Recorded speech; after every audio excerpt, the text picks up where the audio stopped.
Hi, friends, and welcome back. Welcome to Module 6, where we're going to discuss crises of natural disasters, sometimes called hazards as well.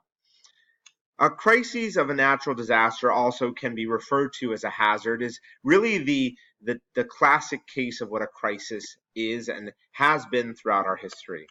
It becomes a disaster, which we'll also refer to, when it causes physical harm to human beings or to property or to infrastructure. This is some of the hardest communication to nail down because natural disasters are, of course, unpredictable. However, fear not, there are actually tenets that we use in crisis communications practice so that we can address the situation at hand and, of course, look to repair and restore the image and, of course, keep people safe and healthy. You have a chapter in your textbook this week, chapter 5, as well as some lecture notes to review on crisis communication. So I want to make a few highlights of the tenets that I look for under natural disasters. The first is preparedness. Preparedness, of course, precedes any crisis. This, in the situation of natural disasters, this includes things like strengthening physical infrastructure and systems that you have to respond, creating systems of early warning, which we'll talk about in a moment, and engaging in public education. So that means public information. And when you look at the public relations model over time and how it's evolved, it really began as a public information model, or we might say publicity. Today, public relations is a real symbiotic, two-way symmetrical relationship between an organization and its stakeholders, if you look up the definition of it. But going even further back, public information was the biggest part of it and continues to be a main part of public relations today. So that level of preparedness has a lot to do with publicity. So let's talk about the activating early warning systems. This situation calls for the intervention of mass media in a major way. So oftentimes media can be seen as an intermediary. It can also be seen as a foe in a crisis, specifically if there was management misconduct or deception or skewed values, as we've begun to talk about. But in this situation, mass media is actually an ally to disseminating key information and warnings. When you think about preparedness, you want to think about making the public aware of the community emergency standards and to take it seriously, that there are channels through which information will be disseminated, what those channels are, and how they can be accessed. You see this oftentimes in community postings online, on community websites or city websites, things like that. It can also be accessed in a variety of other mediums. Build and maintain those mass communication channels. If you are working for specifically, we might be talking about governmental organizations here, which are often responsible or the party responsible for natural disasters, you want to have those mass communication channels developed and strengthened. You want to be able to access them, know who your television partners are. In fact, the most effective one you'll read about this week is radio. Why? Because it doesn't take any preparation time or the least time to be able to activate that channel and get the information out.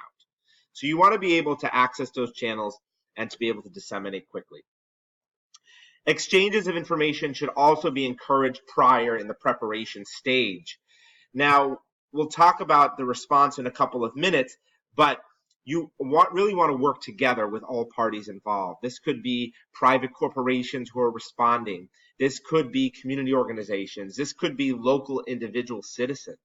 Everybody wants to be working together in a crisis. And the more you can prepare and say, listen, we are FEMA, and we need to know who are the people on the ground in New Orleans during Hurricane Katrina. You'll read about that case this week. Were they able to do a better job of that? And then involve the public in emergency planning, right? Hold meetings, town meetings, citywide meetings, statewide meetings, where public people can be informed about the emergency at hand. Specifically, if you know a hurricane is coming or a tornado is coming, involve the public. Hold meetings, hold open forums online, make it accessible. The second part of natural disaster communication or crisis management that we'll talk about is mitigation.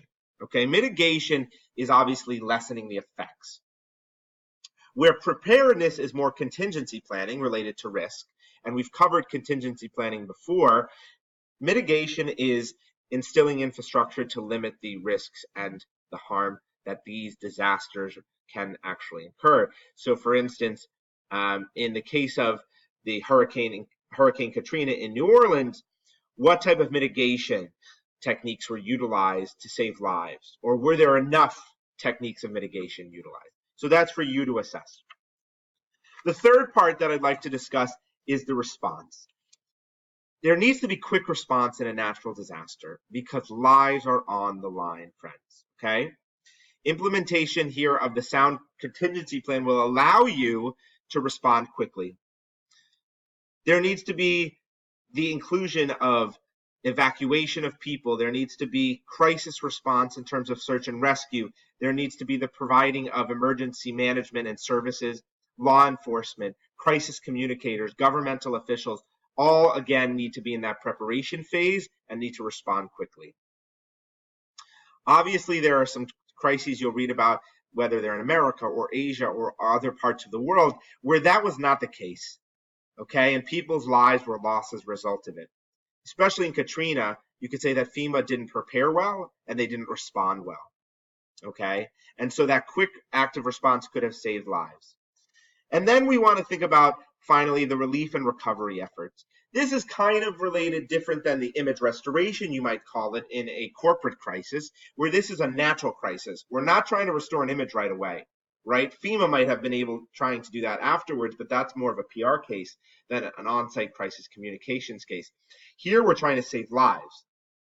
So water, food, shelter, medical care, emergency services. How can you disseminate information continuously about where these sorts of things are actually available and accessible? Okay.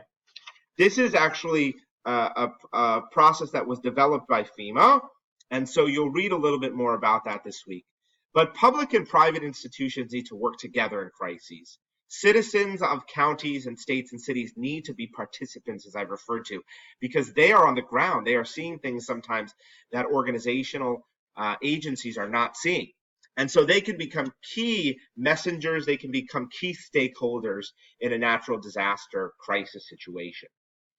Many of us have not actually suffered through these natural disaster crises, but they are quite extensive and they are quite impactful in very detrimental ways. So again, taking the point of view of working for a public organization or a governmental organization as crisis management folks and crisis communicators, there's a lot of that two-way communication that needs to be initiated in these sorts of crises, and that dissemination of public information, that publicity model that we've talked about, the key in on the messaging and the language, and the response time to save lives. So this is a very intriguing module. I think you'll find the discussion questions this week relate to the cases in the Lerbinger textbook, and so you'll be able to answer those. As always, please reach out with any questions or concerns, and have a great week, everyone.